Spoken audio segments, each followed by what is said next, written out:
Hello friends, welcome to Sonali's kitchen Marathi.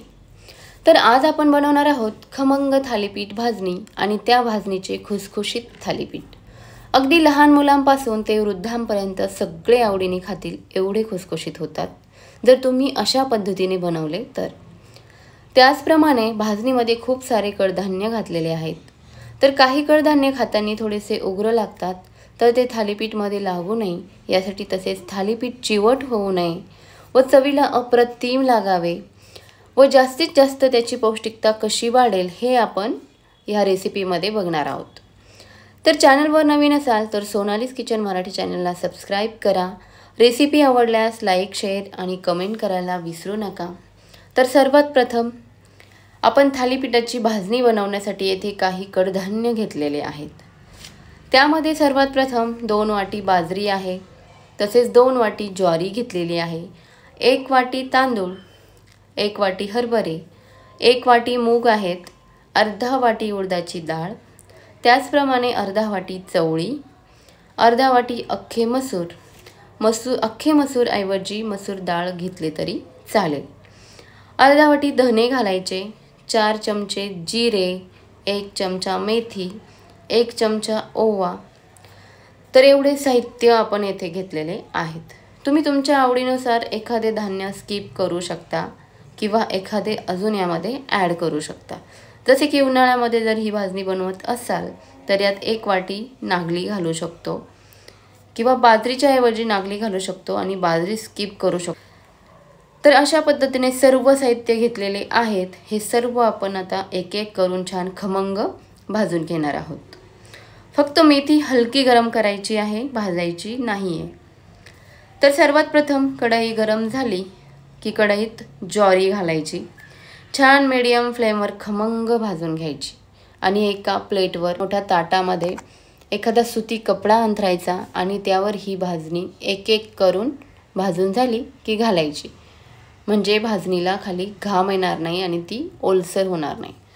तर ज्वारी, बाजरी, तांदूळ, त्याचप्रमाणे उडीद डाळ, हिरवे मूग, अख्खा मसूर, चवळी, हरभरे, त्याचप्रमाणे त्यानंतर धने आणि जिरे भाजायचे आणि मेथी हलकी गरम करून घ्यायची आहे फक्त।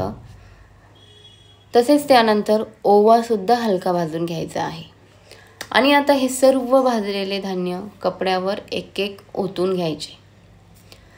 तर सर्व धान्य छान खमंग भाजून कपड्यावर ओतून घेतले की थंड होऊ द्यायचे आहे, अगदी व्यवस्थित थंड करून घ्यायचे आणि गिरणीतून दळून आणायचे। आपण हे धान्य वाटीच्या मापाने घेतले आहे, तर हे वजनी अर्धा किलो भरते। तर बाजरीचे पीठ जसे असते त्याचप्रमाणे दळून आणायचे, म्हणजे छान असे थालीपीठ तयार होतात। तर बघू शकता हे धान्य थंड झाल्यानंतर गिरणीतून दळून आणलेले आहे। खूप असे बारीक नाही आहे गव्हाच्या पिठाप्रमाणे आणि जास्त जाडसर पण नाही आहे। तर हे पीठ 1-2 महिने हवाबंद डब्यामध्ये छान टिकते। पाहिजे तेव्हा आपण याचे झटपट थालीपीठ बनवू शकतो। हाय प्रोटीनयुक्त ही भाजणीचे पीठ तयार होते। तर आपण आता थालीपीठ बनवूया। थालीपीठ बनवण्यासाठी मिक्सरच्या भांड्यात तुकडे केलेल्या 4 हिरव्या मिरच्या घालायच्या आणि अद्रक, लसूण आणि जिरे घालून छान पेस्ट बनवून घ्यायची। आले, लसूण, मिरचीचा छान पेस्ट बनवून झाली की आता एका खोलगट भांड्यात 2 वाटी भाजणीचे पीठ घ्यायचे। त्यात आता अर्धा वाटी बारीक चिरलेला कांदा, बारीक चिरलेली अर्धी शिमला मिर्च, तसेच अर्धा वाटी गाजर, 1 वाटी बारीक चिरलेली कोथिंबीर, 4 ते 5 चमचे तीळ घालायचे। खूप छान चव लागते तिळीमुळे आणि थंडी असल्यामुळे आवर्जून तीळ ही घालायचीच। तर अर्धा चमचा आमचूर पावडर घालायची, ज्यामुळे थालीपीठाची चव अधिक वाढते आणि थालीपीठामध्ये काही कडधान्यांचा जो उग्रपणा असतो तो थालीपीठमध्ये जाणून येत नाही।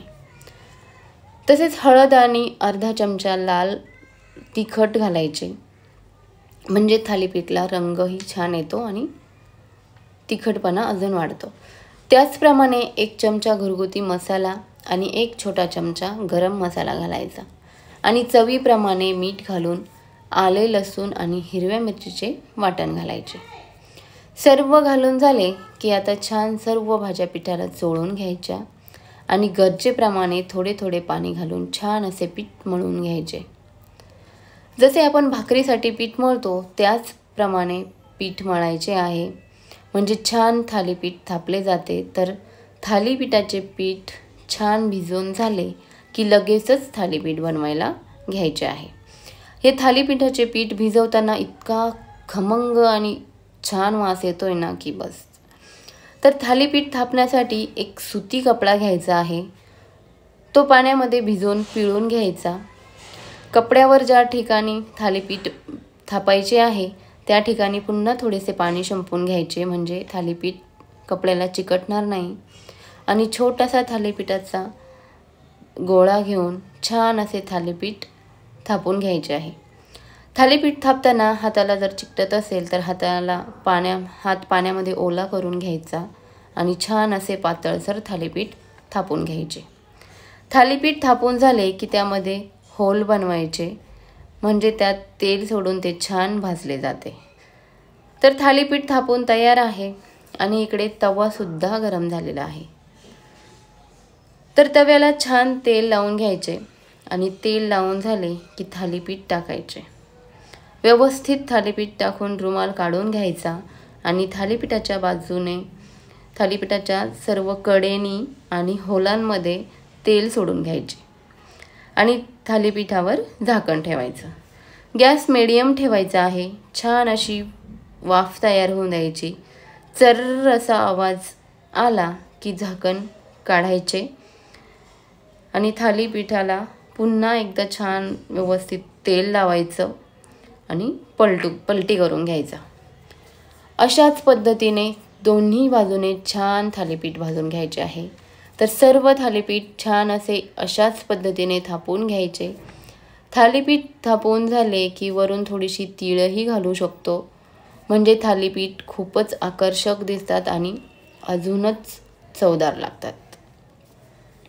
तर सर्व थालीपीठ अशाच पद्धतीने बनवून घ्यायचे आहेत. तर थालीपीठ बनवताना जास्तीत जास्त भाज्या घालायच्या, म्हणजे थालीपीठ चिवट होत नाही आणि थालीपीठ खुसखुशीत तर होतेच, त्याचप्रमाणे थालीपीठाची चव आणि महत्त्वाचे म्हणजे पौष्टिकता अधिक वाढते. लहान मुलं भाज्या वगैरे खात नाहीत बऱ्याचशा, किंवा घरच्यांचेही नखरे असतात की ही भाजी आवडत नाही, ती आवडत नाही. तुम्ही ह्या थालीपीठामध्ये घालून त्या भाज्या घरच्यांना खाऊ घालू शकता. त्यामुळे थालीपीठामध्ये शक्य होईल तेवढ्या जास्तीत जास्त भाज्या घालायच्या. तर तुम्हीही असेच खमंग, खुसखुशीत, बिलकुल चिवट न होणारे, उग्र न लागणारे, अगदी लहान मुलांपासून ते वृद्धांपर्यंत आवडीने खातील असे भन्नाट चवीचे हाय प्रोटीनयुक्त थालीपीठ नक्की बनवा आणि रेसिपीचा आनंद घ्या. रेसिपी आवडल्यास लाईक करा, आपल्या परिवारासोबत शेअर करा, तसेच आपल्या प्रतिक्रिया कमेंट करून मला नक्की कळवा. आणि चॅनलवर नवीन असाल तर सोनालीज किचन मराठी चॅनलला सबस्क्राईब करा. तर पुन्हा भेटू अशाच नवीन रेसिपीसोबत. तोपर्यंत मस्त खा आणि स्वस्थ राहा. Thanks for watching.